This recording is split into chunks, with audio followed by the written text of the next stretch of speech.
Hey guys, James from SIKKY Manufacturing. If you're LS swapping your BMW E30 chassis and you're looking for a simple coolant hose solution, we've got just what you need. Let's take a closer look. This kit comes with absolutely everything you're going to need outside of the radiator hoses themselves that come off the actual radiator to the water pump.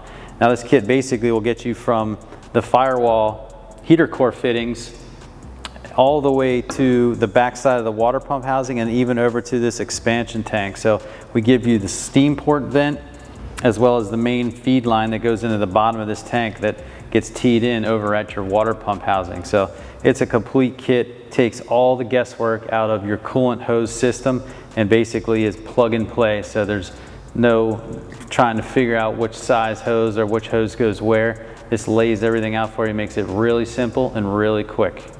All the hoses provided in this kit are made from high-grade reinforced silicone. All the needed clamps, fittings, and hose ends are included for a simple installation. These hoses come pre-cut to the exact length to make for an easy install and removing any guesswork. So depending on what year E30 you have, or even which engine came in it from the factory, you may or may not have this coolant expansion tank you see right here on the table. Now typically if your car does not have this tank, it's incorporated into the radiator itself. So this coolant hose kit is based off of using the SIKKY radiator system as well as this factory style coolant expansion tank. So if your car doesn't have this and you're looking to simplify your coolant solution, we've got all these parts available for you so you can get them all in one place.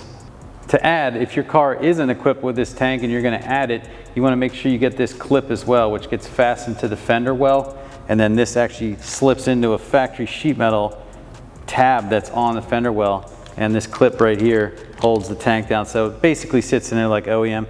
Don't forget to click on the link at the end of this video for a step-by-step installation guide on how to put this exact same kit on an LS swapped E30. To learn more about this E30 coolant hose kit and the other products we make for your E30 LS swap project, make sure you log on to sikky.com or get in touch with one of our knowledgeable sales reps today.